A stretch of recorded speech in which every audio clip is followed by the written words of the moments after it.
Nah, kalau orang-orang yang membaca tidak sampai seperti Arjuna pemahamannya, ya, jangan kata seperti Arjuna, bahkan seperti Sanjaya yang dibukakan mata hatinya, mata batinnya oleh Resi Vyasa pun kita belum.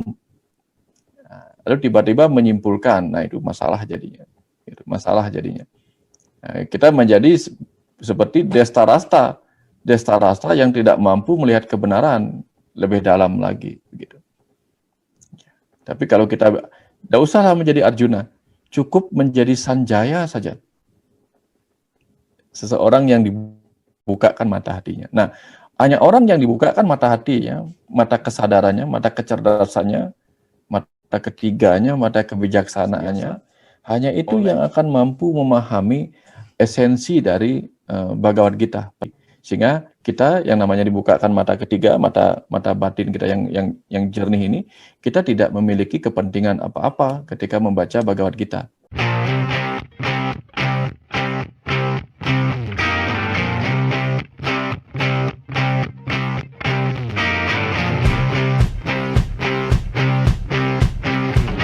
Meboye bukanlah kesalahan. Sikap Meboye juga tidak usah terlalu dipermasalahkan.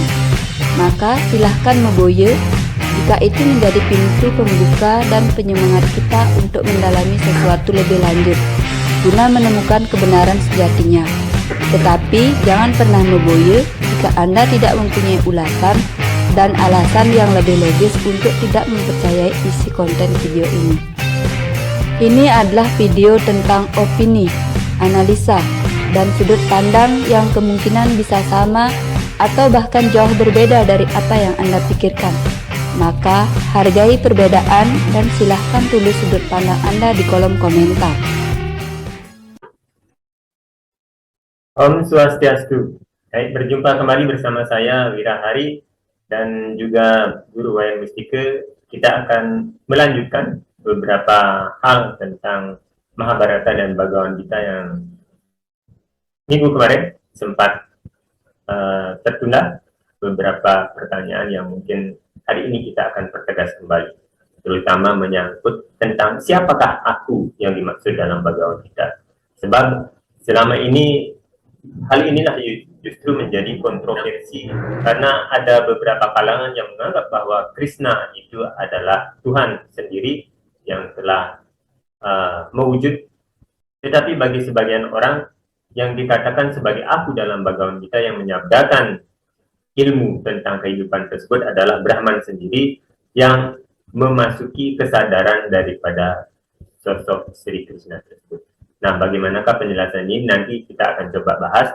Sebab dari beberapa hal yang sudah pernah kita bahas sebelumnya, yakni tentang berbagai macam sifat Brahman atau Atman, di mana dikatakan bahwasanya Brahman atau Tuhan tersebut memiliki sifat-sifat yang tidak terbasahkan oleh air, tidak terkeringkan oleh angin, tidak terbakar oleh api, tidak terlukai oleh senjata, tidak termusnahkan atau tidak terlahirkan dan juga tidak terbinasakan, bukan laki-laki dan juga bukan seorang perempuan.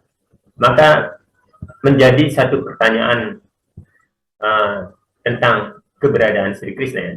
Sudut pandang ini tidak dimaksudkan untuk menyudutkan pihak yang memiliki pandangan yang lain, sehingga ya, tentu sah-sah saja jika kemudian seseorang masih memuja satu wujud istadewatanya sebagai titik fokus untuk memusatkan pikiran.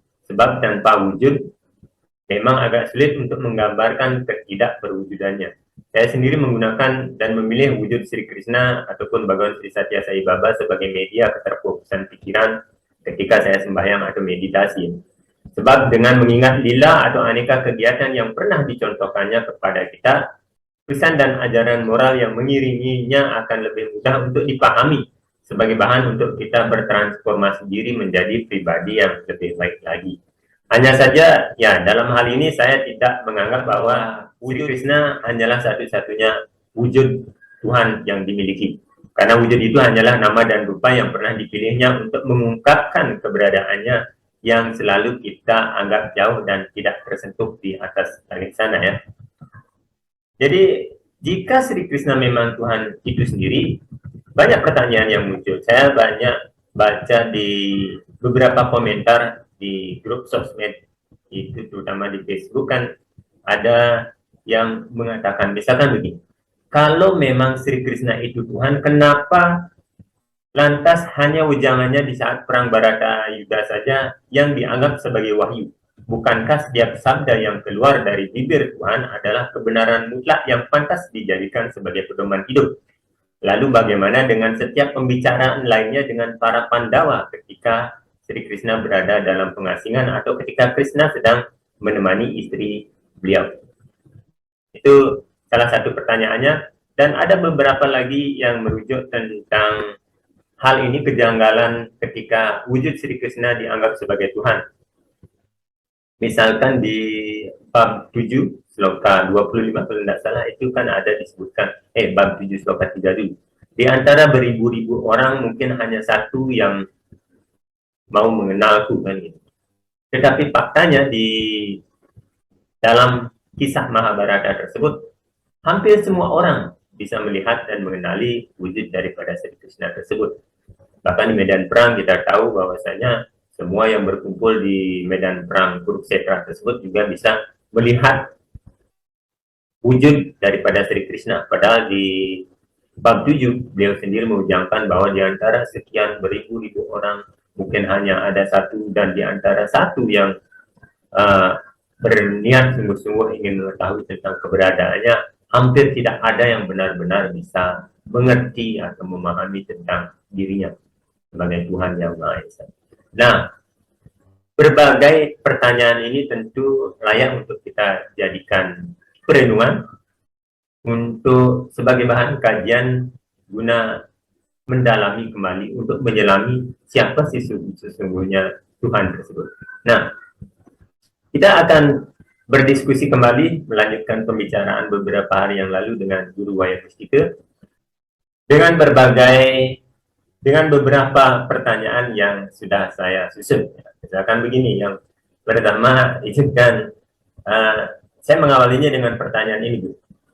Di dalam bab 10 kitab Bhagavad Gita, kita pernah mendengar bahwasanya Sri Krishna itu pernah menyabdakan tentang berbagai kehebatan beliau. Misalnya saat Krishna bersabda bahwa di antara para dewa aku adalah Indra, di antara para Pandawa aku adalah Arjuna, di antara para Aditya aku adalah Wisnu, di antara kaum Wisnu aku adalah Wasudewa, dan lain-lain. Banyak sekali dijelaskan di sana. Tetapi menjadi perdebatan kemudian karena dalam satu versi Bhagavad Gita itu ada yang menerjemahkan kata aku sebagai Krishna. Jadi ketika setiap kali ada kata aku dalam sloka Bhagavad Gita tersebut, cenderung dimaknai sebagai aku atau aku Krishna lah yang bersabda atau memiliki kehebatan tersebut. Misalkan di beberapa itu kan aham kratu aham yadnya, akulah persembahan kepada leluhur, akulah yadnya. Jadi di sana dimaksudkan dalam satu versi Bhagavad Gita tersebut cenderung akhirnya ditafsirkan bahwa Krishna lah yang menjadi tujuan dari pelaksanaan yadnya atau persembahan kepada leluhur. Krishna lah yang menjadi tujuan akhir dari pembelajaran Weda. Karena pada intinya setiap pembelajaran Weda itu hanya dimaksudkan untuk mengerti tentang Sri Krishna sebagai kepribadian atau personalitas God. Kan itu dalam satu versinya. Nah, menurut guru sendiri, kira-kira dari kontroversi tersebut ada yang menganggap bahwa kata aku itu mewakili Sri Krishna, dan ada juga yang beranggapan bahwa kata aku tersebut lebih condong kepada kesadaran Brahman yang pada waktu itu didapatkan oleh Sri Krishna. Kira-kira menurut guru sendiri bagaimana? Iya.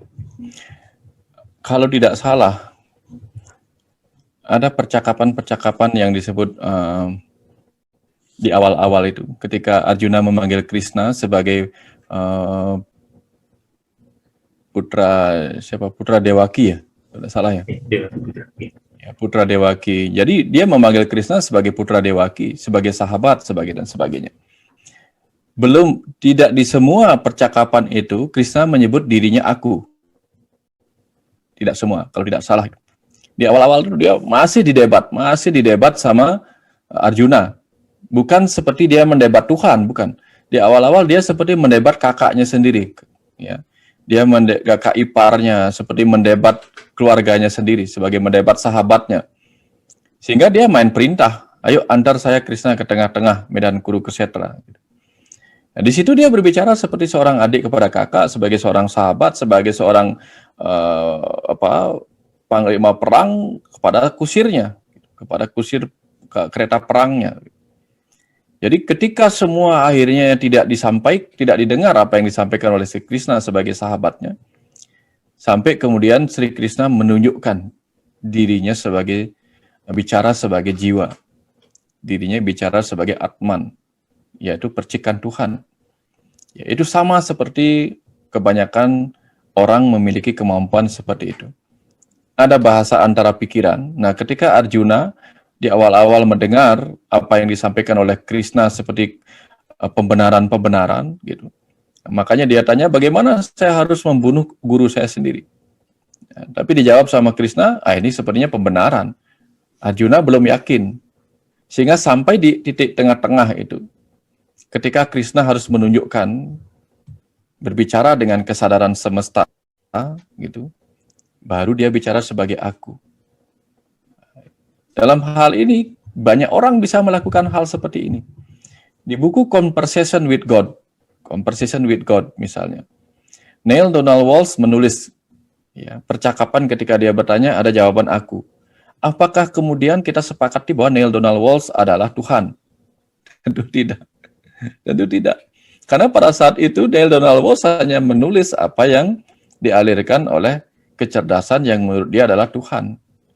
Menjawab pertanyaan, conversation with God. Hanya karena dia menulis, hanya karena dia bicara misalnya sebagai Tuhan pada saat itu, apakah setelah selesai dia adalah Tuhan? Tentu tidak. Ya, tentu tidak. Ya, ketika dia mengatakan aku, ya, siapapun, Wira pun bisa, semua orang pun bisa. Misalnya, kita tahu ya pemain Sri Krishna, nggak tahu siapa namanya pemain Sri Krishna yang di film itu. Ketika dia bicara sebagai aku, itu kata-katanya seperti kata-kata Tuhan. Apakah setelah film selesai, kemudian si pemain itu kita sebut Tuhan? Tentu tidak. Sudah selesai urusannya. Tadi dia memainkan Krishna, setelah itu dia sempat memainkan Tuhan untuk mengalirkan pesan, setelah itu selesai tugasnya. Dia kembali seperti manusia biasa. Nah, Krishna itu seperti itu, menurut yang amati, yang baca ketika membaca Mahabharata, membaca Bhagavad Gita sejak kecil. Jadi, tiang mengamati Krishna, bicara sebagai saudaranya Arjuna, tapi di titik lain, dia berbicara bukan dari pikirannya, bukan dari egonya, bukan dari dirinya sendiri sebagai Sri Krishna, tetapi sebagai kesadaran yang lebih agung, yang ada di mana-mana, termasuk pada diri Wira, pada diri siapapun. Pada diri siapapun bisa mengalirkan kata-kata ketuhanan. Tapi setelah itu, dia tetap saja bukan Tuhan. Makanya Krishna bisa terluka. Ketika dipanah oleh Kijara, dia terluka. Bahkan dia terluka oleh senjatanya sendiri, cakra.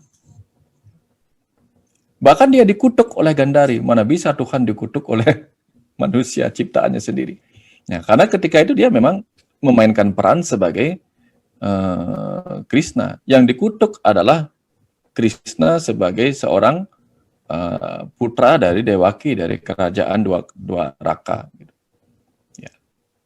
Jadi seperti itu. Nah, kalau memang dia adalah Tuhan, sebagaimana seharusnya dipahami oleh banyak orang yang memujinya sebagai Tuhan, apakah layak Sang Pencipta dengan ciptaannya berperang di dalam Mahabharata? Nanti kita diketawain orang-orang. Bagaimana mungkin Tuhan berkelahi dengan ciptaannya sendiri? Lucu. Tetapi ketika di dalam kesadaran itu, nah, beda lagi. Nah, kalau Tiang sih melihatnya demikian. Dalam konsep yang berbeda, Tiang melihatnya demikian. Ini mungkin salah, mungkin benar, tapi inilah cara Tiang memandangnya. Ketika kitab Weda, kitab suci Weda, Seruti, yang merupakan wahyu langsung dari Tuhan itu, tidak mudah dipahami oleh orang-orang secara umum, dia perlu dijelaskan oleh sang guru, dalam hal ini Resi Vyasa, dengan bentuk cerita. Karena sesuatu yang ditulis dengan bentuk cerita itu sangat-sangat mudah dipahami dan diingat. Ini di zaman modern pun kita tahu sesuatu itu ketika diceritakan lebih gampang kita mengingatnya. Karena ada penokohan, ada rasa, ada segala macam. Nah, kemudian ada beberapa yang menulis bahwa Resi Vyasa kemudian menciptakan tokoh Sri Krishna. Bukan kebetulan Sri Vyasa juga bernama Krishna Dwi Payana. Krishna Dwi Payana. Dan dia juga bagawan biasa, bagawan. Sehingga ketika menulisnya Bhagavad Gita atau Bhagawan Gita, bicara di dalamnya sebagai Sri Krishna, dia juga bernama Krishna Dwi Payana. Ada yang kemudian berpikir bahwa jangan-jangan Sri Vyasa menciptakan sebuah tokoh yang bernama Krishna.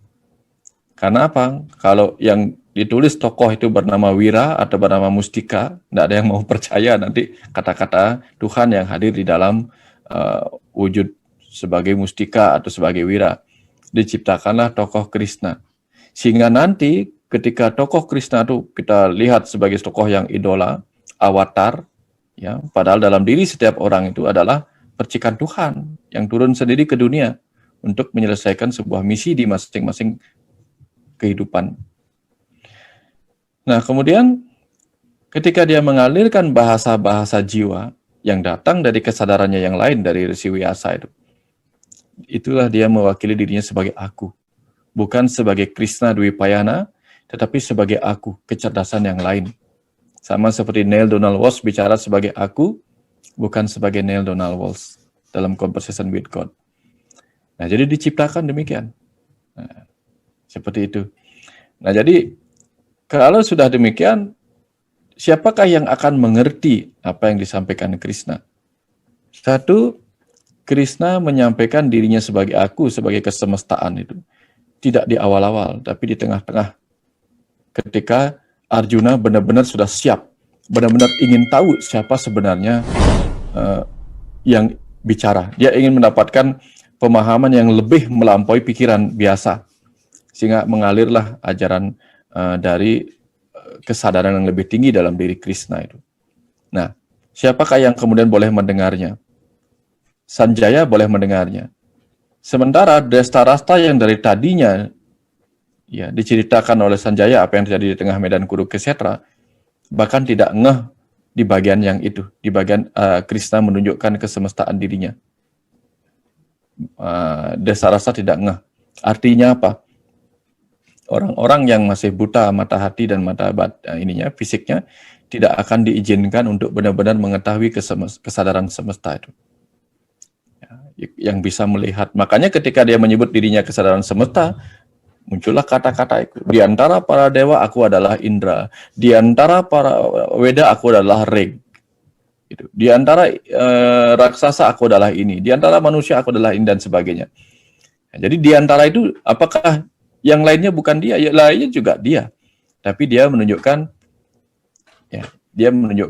sesuatu yang lebih luas tentang dirinya. Nah, ya kira-kira seperti itu, Wira.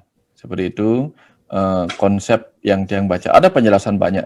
Tiang sedang menulis buku Mahabharata, mengupas Mahabharata. Sehingga dari situ Tiang benar-benar bisa mengerti apa yang Tiang cari di masa kecil tentang apa sih Mahabharata, apa sih Bhagavad Gita. Dari situ Tiang mulai paham, oh seperti ini. Dia sangat-sangat luas pemahamannya, seluas samudra. Diterjemahkan kemanapun seharusnya dia tetap menjadi samudra. Mencakup semua hal. Ya, Tuhan itu semakin dipahami akan semakin kelihatan keluasannya, bukan semakin menyempit, Ya, Tuhan akan terasa makin menyempit ketika kita memahaminya dengan wawasan yang kita sempitkan gitu. Itu. Padahal dia sudah melepaskan dirinya. Di antara semua dewa aku adalah. Jadi semua dewa itu dia, tapi di antara itu inilah dia. Sama dengan Tiang. Tiang memiliki banyak peran. Saat ini peran Tiang berbicara dengan dengan Wira tentu bukan peran sebagai dokter atau bukan peran sebagai tukang kayu di rumah, bukan. Tukang sapu beda. Nah, jadi Di antara semua peran itu saat ini adalah aku, gitu. Ya, ya. Seperti itu kira-kira, Wira. Selama ini banyak yang mengutip bahwa misi kedatangan avatar atau mereka yang boleh disebut sebagai avatar adalah jika misi kehidupan mereka bersesuaian dengan apa yang pernah disabdakan oleh Sri Krishna dalam Bhagavad Gita, khususnya Bhagavad Gita bab 4 sloka 8, di mana di sana dijelaskan secara gamblang bahwasanya visi dan misi avatar tersebut adalah paritranyaya sadunam, yakni melindungi orang-orang yang berjalan di jalan Dharma, melindungi para sadhu dan orang-orang yang saleh. Kemudian winasaya caduskritam, yakni menghancurkan kejahatan, dan juga winasaya caduskritam dharma samstapanartaya, menegakkan kembali prinsip-prinsip dharma. Tetapi menurut yang pribadi, pernyataan ini tidaklah bisa dilihat secara tekstual saja, tetapi juga harus dimaknai secara kontekstualnya. Karena sebagaimana kita bisa lihat dalam kisah Mahabharata tersebut, apa yang dilakukan oleh Sri Krishna juga tidak sepenuhnya bisa berselaras. Mungkin saya salah, tetapi itulah yang saya dapat tangkap dalam kisah Mahabharata tersebut. Menurut pandangan guru saat ini ketika melihat atau pernah membaca kisah Mahabharata tersebut yang kemudian difilmkan, diwujudkan dalam bentuk film, itu tanggapan guru sendiri bagaimana?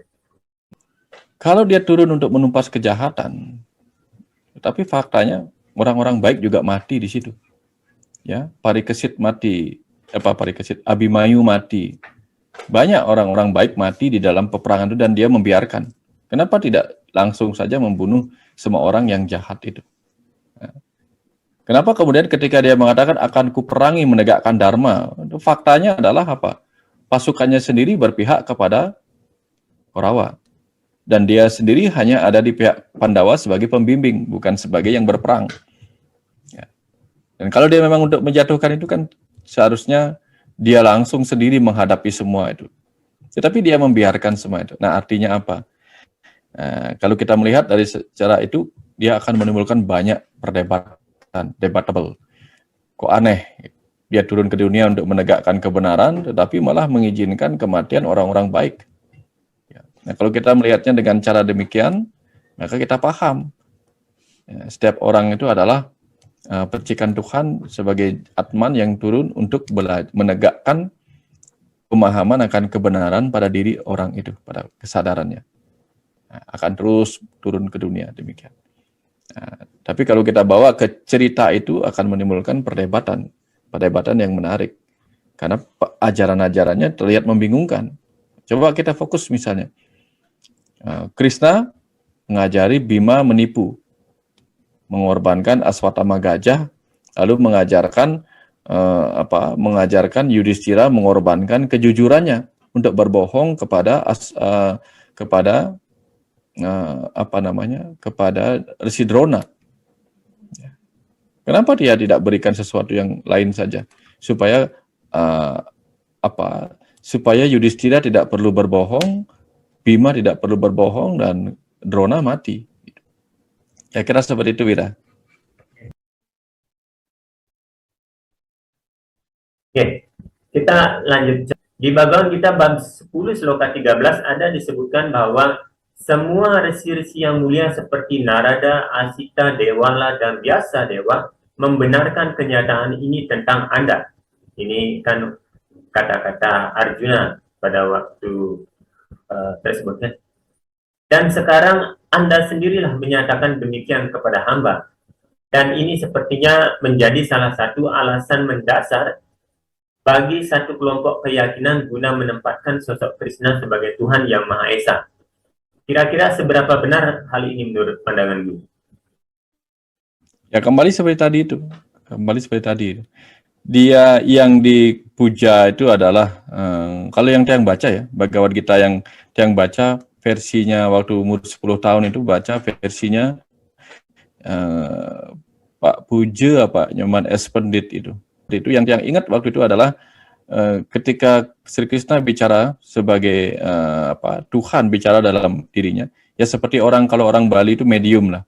Ketika medium sesekali waktu dia bicara sebagai dewa yang turun ke dalam dirinya, meminjam kembali tubuh itu. Nah, jadi ketika Sri Krishna bicara dalam kesadarannya sebagai Tuhan, ya, dan kita semua mempunyai peluang untuk bicara dalam kesadaran sebagai Tuhan itu. Nah, tentu di situ macam-macam persepsi yang akan muncul, gitu. Macam-macam persepsi yang akan muncul. Tetapi seperti yang kita tahu bahwa kalau memang itu sebuah kebenaran, maka kebenaran itu tidak akan berpindah. Kebenaran itu tidak akan mendua. Nah, contoh misalnya, satu, Tuhan itu kita tahu nirguna, gitu misalnya. Ketika dia nirguna, maka dia tidak memiliki nama, tidak memiliki apa, dan sebagainya. Tidak berwujud. Tidak laki-laki, tidak perempuan. Harusnya kalau itu dianggap sebagai sebuah kebenaran tertinggi berdasarkan Sruti. Gitu.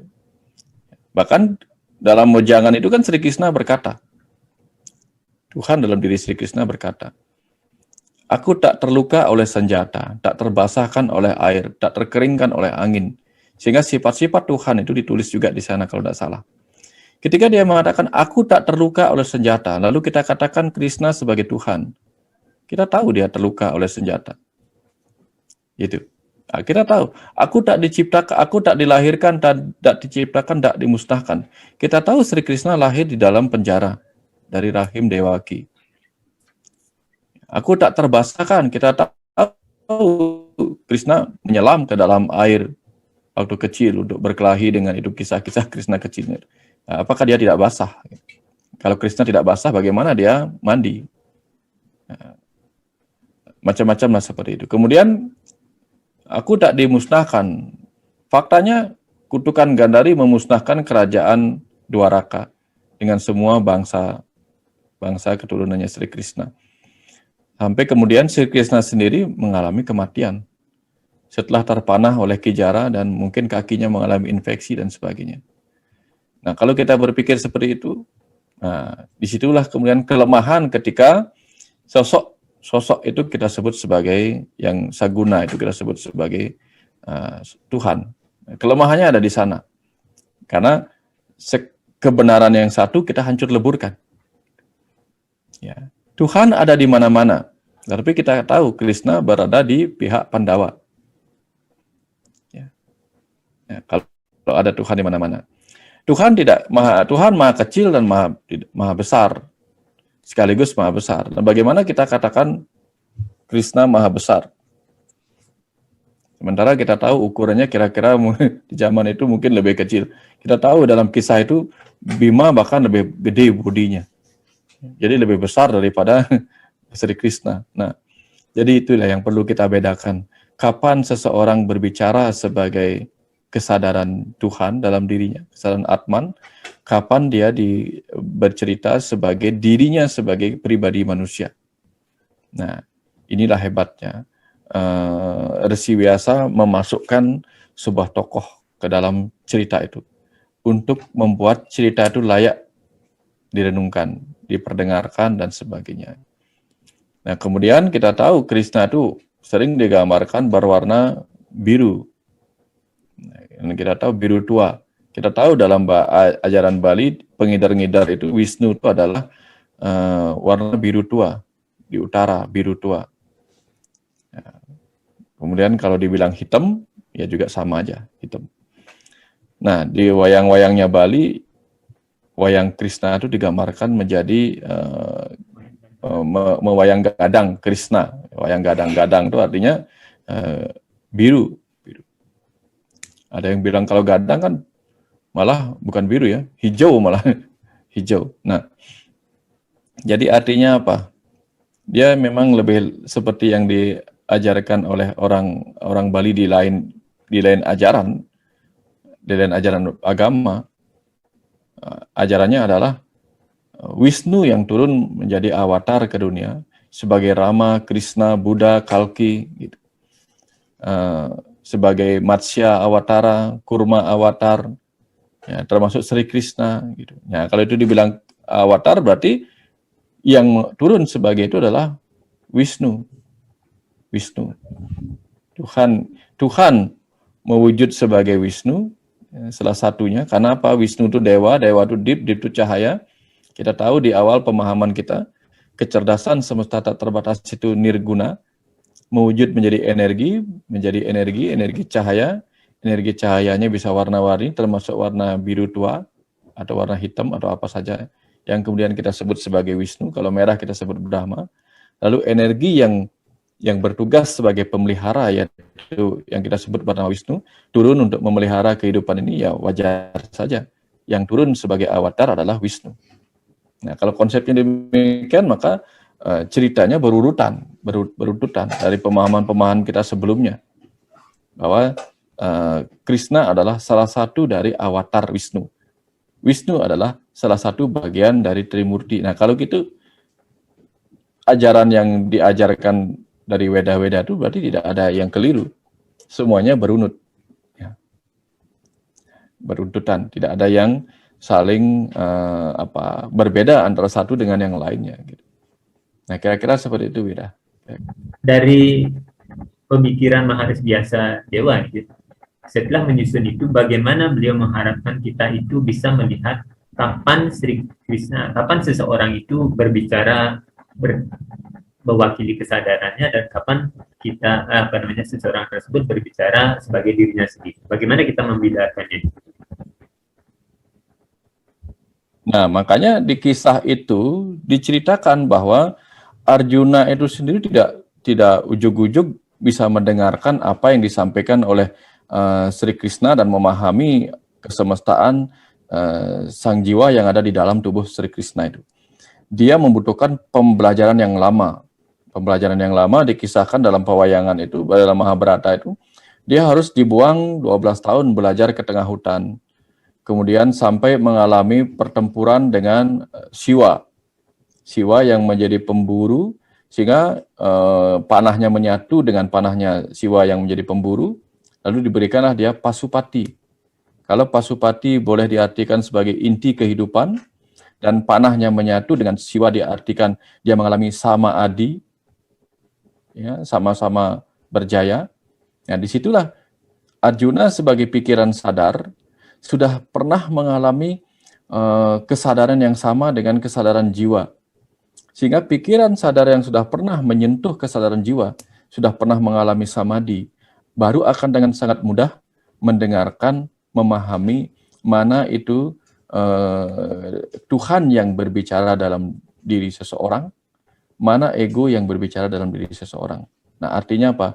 Jika Arjuna yang pemanah dimaknai sebagai manah atau pikiran sadar, jadi Krishna dimaknai sebagai avatar atau percikan Tuhan yang turun ke dunia, yang artinya adalah juga Atman, maka kapan pikiran sadar kita bisa mengerti sebuah bahasa datang dari bahasa Atman atau kesadaran Atman, itu baru ketika pikiran sadar pernah mengalami rasa penyatuan dengan sang jiwa itu sendiri, mengalami samadhi. Tidak ujug-ujug semua orang akan mudah memahami apa yang disampaikan oleh Bhagavad Gita. Bhagavad Gita ini adalah, menurut yang itu adalah sebuah kitab Upanishad. Kitab Upanishad. Ya, duduk di bawah dekat guru ketika Arjuna duduk di bawah sang guru, yaitu Krishna. Seperti pikiran sadar kita duduk di bawah, ya, duduk di bawah dekat guru kita, yaitu jiwa kita masing-masing, Atman kita masing-masing. Kalau di Bali orang duduk di depan Betara yang gurunya, merajannya, nah, belajarnya di sana. Nah, orang untuk mencapai pemahaman aliran pengetahuan dari dalam dirinya yang berasal dari sang jiwa, itu kan harus pernah mengalami meditasi yang mendalam sampai mengalami samadhi, baru gampang mengertinya. Nah, dan kemampuan untuk itu pun harus berada di tengah-tengah medan Kurukshetra. Ketika Pandawa dan Korawa tiba-tiba dihentikan segala geraknya oleh Tuhan, oleh dalam hal itu Sri Krishna. Artinya apa? Ketika orang duduk meditasi dalam hening, segala egonya, ya, gejolak egonya, peperangan ego dalam dirinya, dalam Kurukshetra ini, tempat suci di dalam diri ini, terdiam, yang ada hanya percakapan antara pikiran sadar dengan jiwa atau Atman, seperti Neil Donald Walsh melakukan conversation with God. Nah, nanti bahasa-bahasanya sama, baru dia akan memahami. Nah, kalau orang-orang yang membaca tidak sampai seperti Arjuna pemahamannya, Ya, jangan kata seperti Arjuna, bahkan seperti Sanjaya yang dibukakan mata hatinya, mata batinnya oleh Resi Vyasa pun kita belum. Lalu tiba-tiba menyimpulkan, nah itu masalah jadinya. Itu masalah jadinya. Nah, kita menjadi seperti Destarasta yang tidak mampu melihat kebenaran lebih dalam lagi, begitu. Tapi kalau kita tidak usahlah menjadi Arjuna, cukup menjadi Sanjaya saja. Seseorang yang dibukakan mata hatinya. Nah, hanya orang yang dibukakan mata hatinya, mata kesadarannya, mata kecerdasannya, mata ketiganya, mata kebijaksanaannya oleh seorang maharsi, seorang mahaguru seperti Resi Vyasa, hanya itu yang akan mampu memahami esensi dari Bhagavad Gita, percakapan itu. Percakapan antara murid dan guru, Arjuna dan Krishna, pikiran sadar dan pikiran atas sadar atau kecerdasan Atman dalam diri kita. Jadi mampu tidak kita menjadi Sanjaya yang sudah dibukakan mata hati, sehingga kita yang namanya dibukakan mata ketiga, mata batin kita yang jernih ini, kita tidak memiliki kepentingan apa-apa ketika membaca Bhagavad Gita.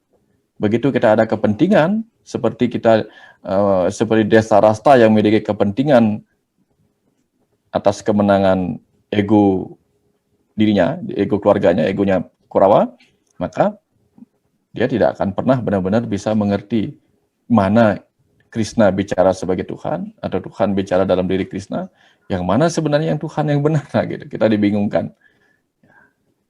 Jadi prinsipnya begini, kalau itu memang sebuah kebenaran, tidak akan ada perdebatan. Tapi begitu dia adalah sebuah pembenaran, pasti akan menimbulkan perdebatan. Karena pembenaran itu hanya melihat dari satu sisi pandang. Kalau Krishna sebagai kebenaran adalah memang Tuhan, tidak akan ada perdebatan. Tidak akan pernah ada perdebatan. Karena kita tidak mungkin mengatakan Tuhan itu kok bisa mati, dibunuh, seperti itu. Tidak akan ada perdebatan apa-apa. Nah, kira-kira seperti itu, Wira. Kira-kira seperti itu. Cara kita membacanya. Jadi sebelum kita seperti Arjuna yang pernah samadhi, atau sebelum kita seperti Sanjaya yang sudah dibukakan mata ketiga, mata kebijaksanaan kita oleh Resi Vyasa, ya tetap hati-hati memahami Bhagavad Gita. Tafsir-tafsir kita belum tentu bisa benar. Sama seperti tafsir tiang sendiri. Belum tentu benar. Bisa saja ini tafsir sendiri. Tetapi inilah yang tiang gunakan sejak kecil untuk memahami Bhagavad Gita. Sejak kecil, sebelum tiang mendapatkan apapun yang lain, pemahaman. Dan di kemudian hari, apa yang tiang pahami sebagai kata-kata di Bhagavad Gita yang dikeluarkan oleh Sri Krishna itu, sampai sekarang dengan mendapatkan aliran pengetahuan tentang Tuhan sebagai kecerdasan semesta dan sebagainya, itu masih matching dengan apa yang tiang pahami ketika membaca Bhagavad Gita sejak kecil itu. Kira-kira seperti itu, Wira.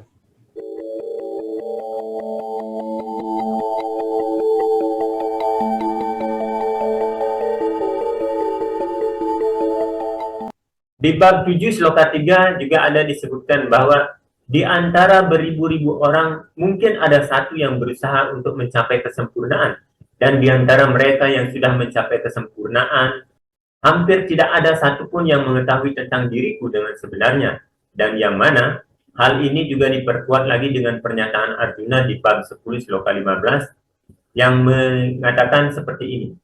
Memang hanya Anda sendirilah yang mengenal diri Anda sebagai tenaga dalam milik Anda. Oh Tuhan yang paling utama, asal mula segala sesuatu, penguasa semua makhluk hidup, Tuhan yang disembah oleh para dewa, penguasa jagat raya. Nah, maka jika kita mengacu pada pernyataan dalam satu tafsiran Bhagavad Gita yang menganggap Krishna sebagai Tuhan atau personal God, bukankah sloka ini menjadi gugur karena tidak bersesuaian? Sebab nyatanya dalam kisah Mahabharata, banyak orang bisa melihat dan mengenal Sri Krishna. Padahal dalam 2 sloka di atas disebutkan bahwa di antara beribu-ribu orang mungkin ada satu yang berusaha untuk mencapai kesempurnaan, dan di antara mereka yang sudah mencapai kesempurnaan hampir tidak ada satupun yang mengetahui tentang diriku dengan sebenar-benarnya. Nah, ini menurut pandangan guru bagaimana itu? Betul. Persis, Vira, persis. Makanya dia juga sempat membaca di bagian itu bahwa tidak ada satupun yang akan mudah memahaminya, betul sekali. Makanya di kisah itu pun setelah dijelaskan pun apa adanya, tidak akan semua benar-benar memahami Tuhan itu sendiri. Bahkan ketika dia sudah menyampaikan aliran pengetahuannya lewat kata-kata yang diwakili oleh Sri Krishna. Ya. Buktinya apa? Buktinya seperti tadi itu, terjadi bias. Yang dilihat sebagai Tuhan adalah Sri Krishna, padahal bukan. Nah, artinya apa?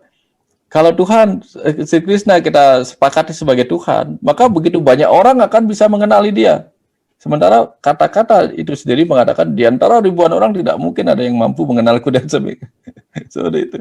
Maka tiang yang mengatakan bukan Sri Krishnanya Tuhan, tetapi Tuhan berbicara mengalirkan pengetahuannya pada sebuah momen ketika Krishna mengizinkan pengetahuan suci itu lahir melalui dirinya. Seperti Neil Donald Walsh bicara sebagai Conversation with God. Kita baru sampai di sana aja. Lalu bisa nggak memahami lebih dalam lagi? Belum tentu kita bisa. Kita baru bisa menyimpulkan dia bukan Tuhan, dia adalah Tuhan.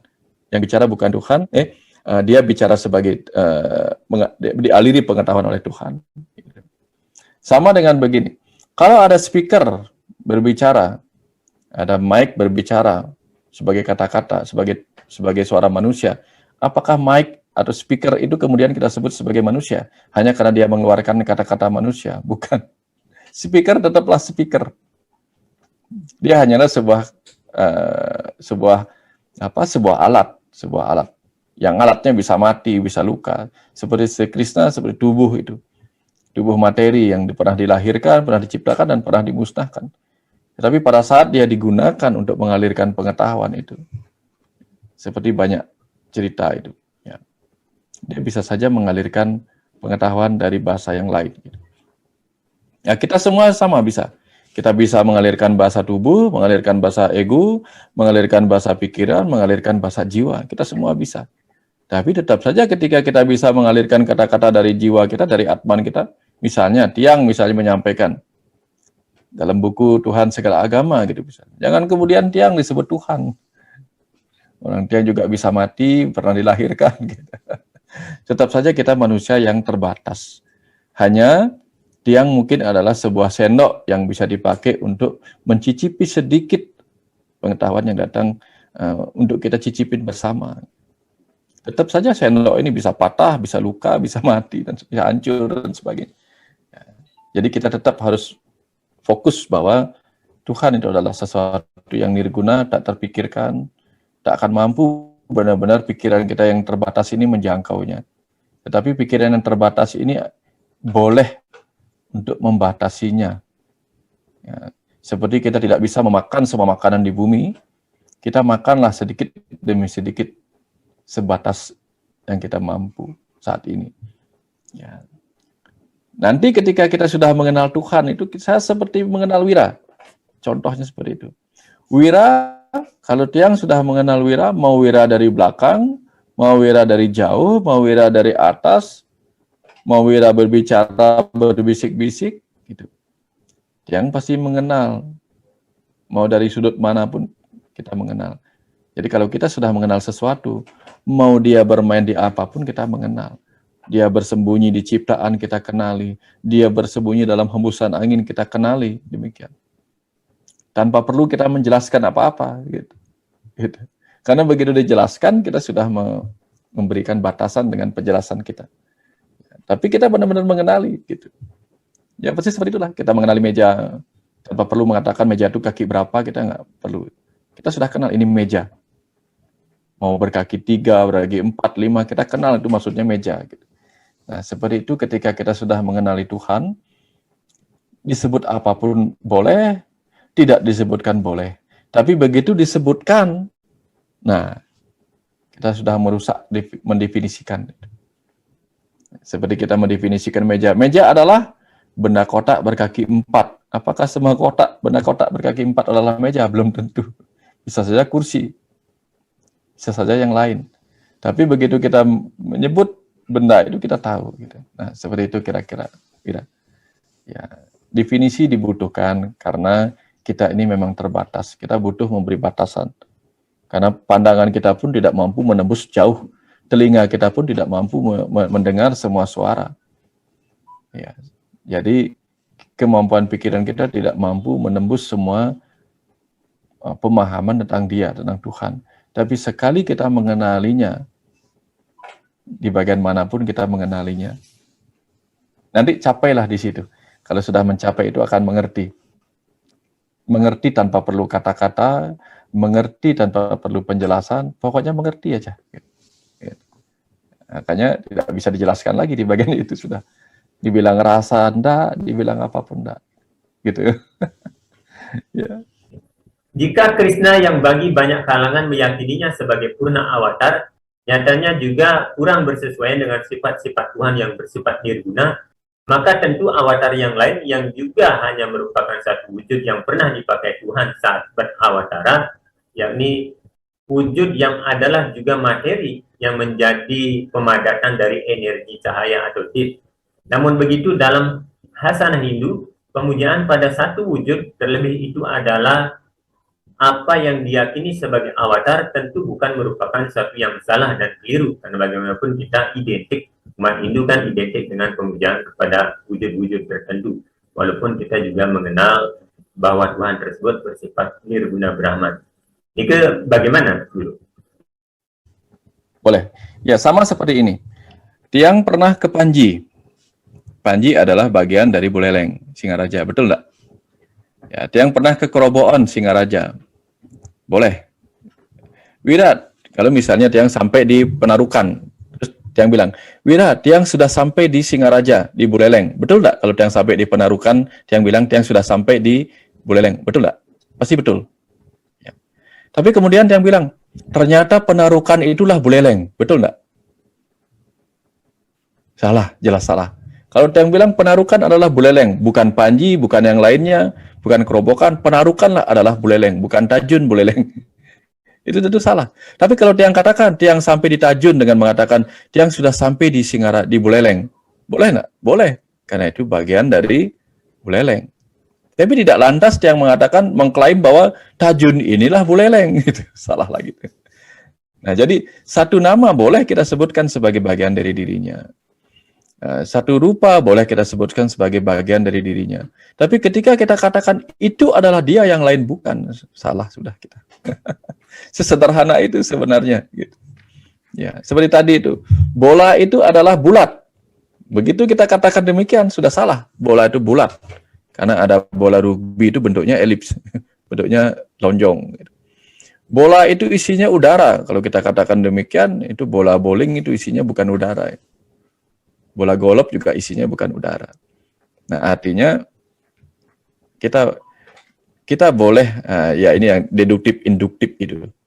Jadi semestaan itu ketika orang mengenal Tuhan sebagai yang nirguna, yang mengisi seluruh alam semesta ini, maka ketika dia mengisi dimanapun kita bilang ada. Nah, misalnya apa? Ada nggak Tuhan di bunga? Ada. Oh, berarti bunga itu adalah Tuhan.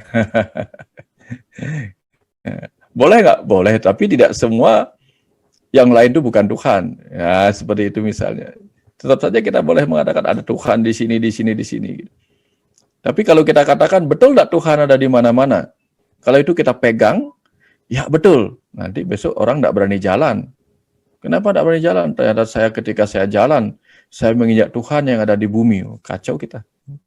Jadi kesadaran itu hanya untuk kita sadari, pahami, kenali, sudah selesai. Begitu kita bawa kemana-mana, sudah kesadaran itu kacau lagi kita. Saya minum air, ada Tuhan di dalam air? Ada. Simboliknya air adalah Wisnu. Saya menelan Wisnu. Nah, kalau kita keluarkan sebagai air kencing, apakah kita kemudian mengatakan yang keluar Tuhan sebagai air kencing? Kacau. Sudahlah, tidak sampai di sana itu kita tidak lagi memperdebatkan panjang lebar. Ya, ketika kita kenal, sudah semua kemudian berjalan apa adanya. Sebagai permainan-permainan dari Tuhan itu sendiri yang layak kita nikmati. Gitu. Yang layak kita nikmati. Ya, semuanya hanyalah ya canda, ya tawa, seperti itu. Semua ini menghadirkan kebahagiaan. dalam kesadaran kita. Ya, makanya bahasa orang Bali jangkutang, kesadaran itu jangkutang. Jangkutang, dipeluk boleh, diajak tidur boleh, tapi jangkutang, kapan kapan kutang, gitu. Nggak selalu dibawa kemana-mana, gitu. Nah, persis seperti Tuhan dalam diri itu. Ketika Tuhan itu bicara, dia menyampaikan. Tak ada yang terbunuh, tak ada yang begini, tak ada yang begini. Dia berkata demikian kepada Arjuna dalam Bhagavad Gita. Aku tak pernah mati, kamu tak pernah mati, aku dulu tiada. Ketika dia mengatakan aku dulu tidak ada, ya tidak pernah ada saat di mana aku tidak ada, kamu tidak ada dan sebagainya. Dia berbicara sebagai Tuhan. Tapi kemudian aku tak dibunuh, semua tak dibunuh. Tetapi itu ketika dia bicara sebagai kecerdasan yang lain. Tapi begitu dia masuk lagi sebagai Krishna, ayo kita bunuh, ya kita bunuh lagi. Masuk lagi dia sebagai pemain di dalam percaturan politik, percaturan kehidupan ini, begitu. Ya. Jadi dalam kesadaran yang lain itu tidak penting lagi. Kenapa harus melekat pada ini, pada ini, pada ini? Ya, akulah yang menciptakan ini, segala hal yang dia ciptakan, termasuk baik dan buruk dia ciptakan. Ya. Tetapi ketika dia masuk ke dalam permainan peran ini, ya sudah, dia harus berperan sebagai Krishna yang harus membimbing Pandawa sebagai melawan Korawa, gitu. Ya, jadi masuk lagi sebagai pemain. Jadi kita pun sama. Ketika kita menjadi penonton yang baik, yang mengamati, yang tidak berpihak, kita akan tertawa. Tapi begitu kita masuk sebagai pemainnya, ya sudah, kita akan berpihak. Sehingga Krishna sendiri berperang melawan rakyatnya. Pasukannya sendiri yang berpihak di Pandawa, di Korawa, gitu. Dia mengajari Pandawa bagaimana mengalahkan pasukannya sendiri yang ada di Korawa. Nah, jadi kan dia melawan dirinya sendiri sebenarnya. Nah, kalau kita melihat di sana. Tetapi itu tadi, ketika sebagai pengamat bicaranya berbeda. Ketika sebagai pemain kita bicaranya berbeda. Jadi kapan kita letakkan kesadaran kita, kapan kita pakai kesadaran kita. Nah, sama seperti itu tadi. Ketika kita bilang ahimsa, kita nggak boleh menyakiti, apakah benar kita nggak pernah menyakiti? Pernah. Setiap hari kita menyakiti bakteri-bakteri dalam diri kita bunuh. Bahkan kita minum antibiotik untuk membunuh bakteri. Itu kan kita juga himsa karma namanya. Nah, jadi kalau kita ngomongin itu kan kacau balau. Jadi kesadaran itu setelah kita pegang, kita mengerti, oh sudah. Setelah itu kita kembali bermain-main di permainan peran ini. Gitu. Toh katanya semua pada akhirnya akan kembali kepadaku. Berarti semua itu adalah dirinya sendiri yang sedang memainkan pertempuran dan sebagainya. Dan kalau kita ingat dalam kisah ini, Pandawa berasal dari Pandu, Korawa berasal dari Destarasta, dan jangan lupa Pandu, Destarasta, dan Widura berasal dari Resi Vyasa sendiri. Ketika Resi Vyasa yang menghamili Ambika dan Ambalika melalui ritual yang bernama Putrot Padana. Jadi dari Resi Vyasa lah keluar benih yang menghasilkan Destarasta, Pandu, dan Widura. Triguna itu satwa merajas tama.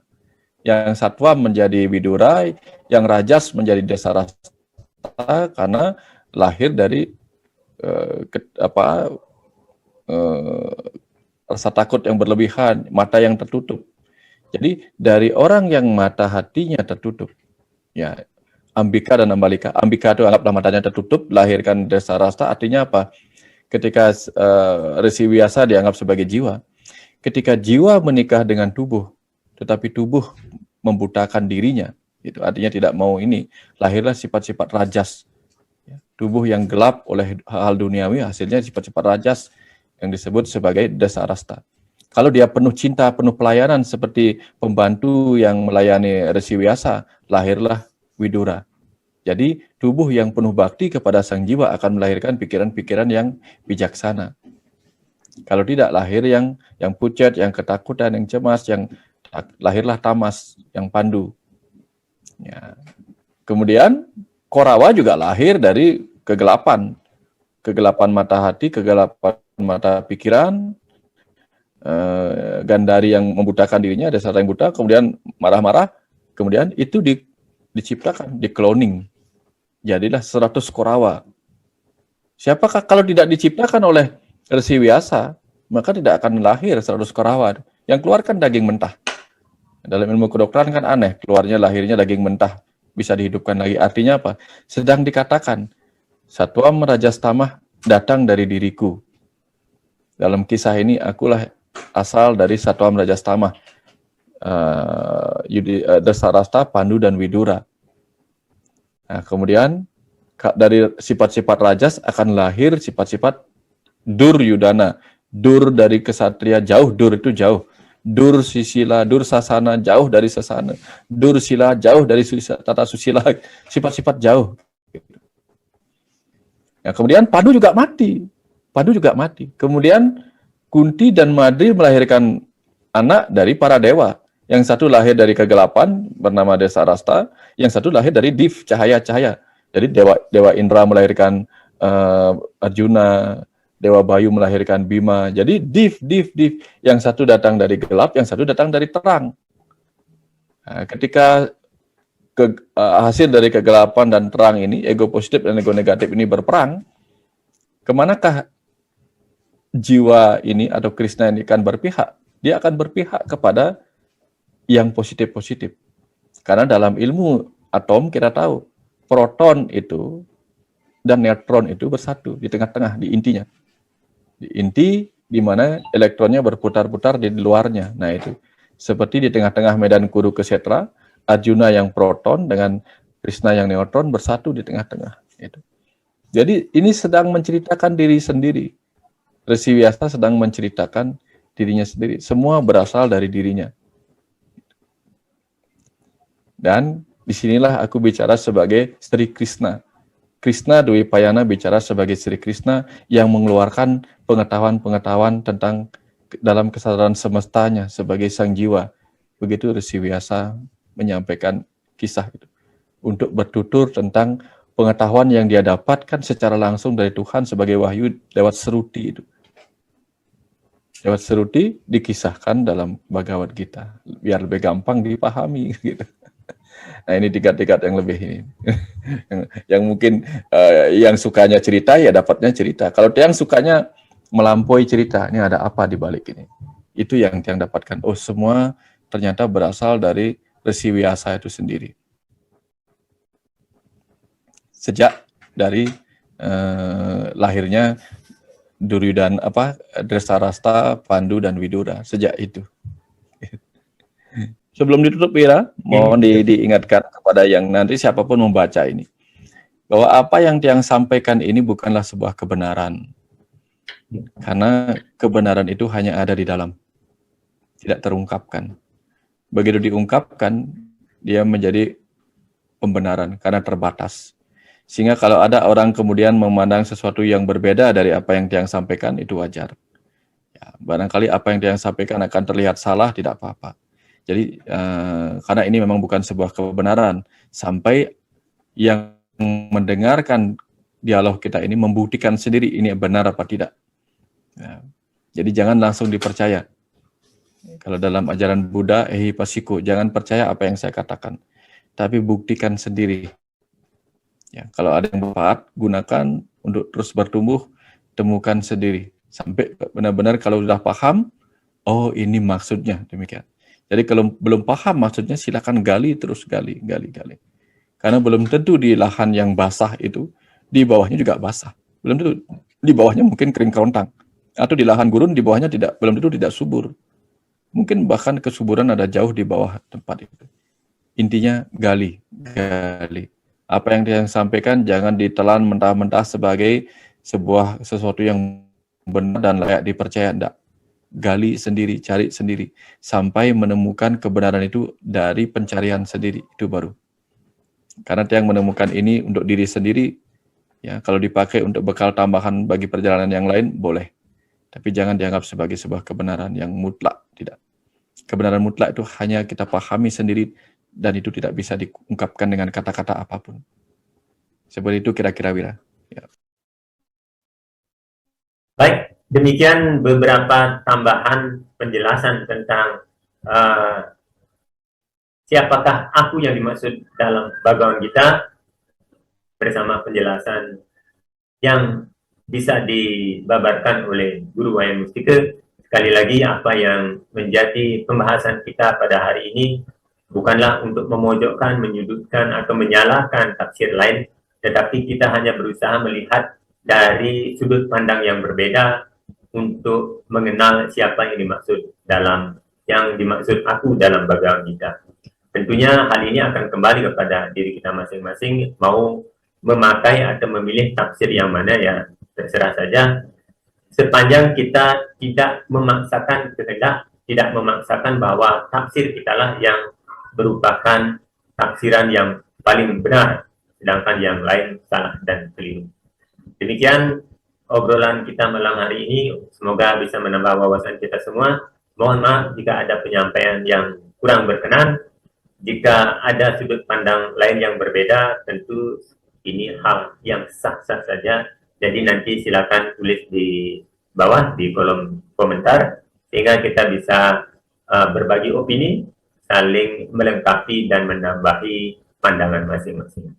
Demikian video tambahan yang bisa kami suguhkan, saya suguhkan pada malam hari ini.